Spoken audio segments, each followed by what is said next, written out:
Bugün Ağustos ayı il başkanları toplantımızı Urfa'da gerçekleştirdik.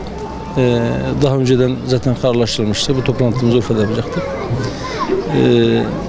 Çok da bize göre anlamlı bir seçimdi. Çünkü malumunuz 20 Temmuz'da Suruç'ta bomba patladı. Akabinde Ceylanpınar'da uyurken 2 tane polisin öldürülmesi olayıyla çözüm süreci bir anlamda çatışmasızlık süreci sona erdi. Çatışmalar yeniden başladı. Biz tekrar buraya geldik.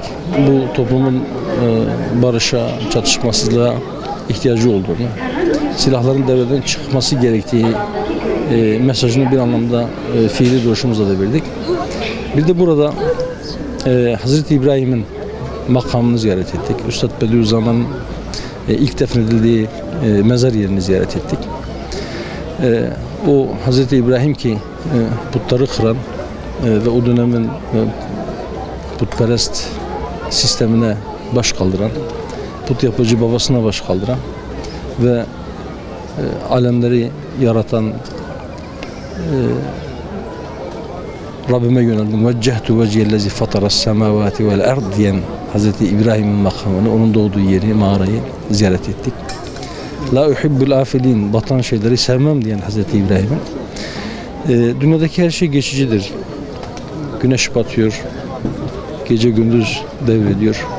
Makamlar geçicidir, dünya hayatı bütünüyle geçicidir. Hazreti İbrahim tevhid mücadelesinin sembol isimlerindendir. Ve o çok tanrılı ve puta tapıcı bir kavmin içerisinde Hanif dini, Muhid dini bayraklaştıran ve peygamberlerin atası olarak bilinen Hazreti İbrahim putlara ve putperest sistemlere bir baş kaldırmalıdır. Şiddetle la diyen ve bunu açıkça yapan ve bunu tek başına yapan, bunu orada her türlü bedeli ödemeyi göze alan bir semboldür.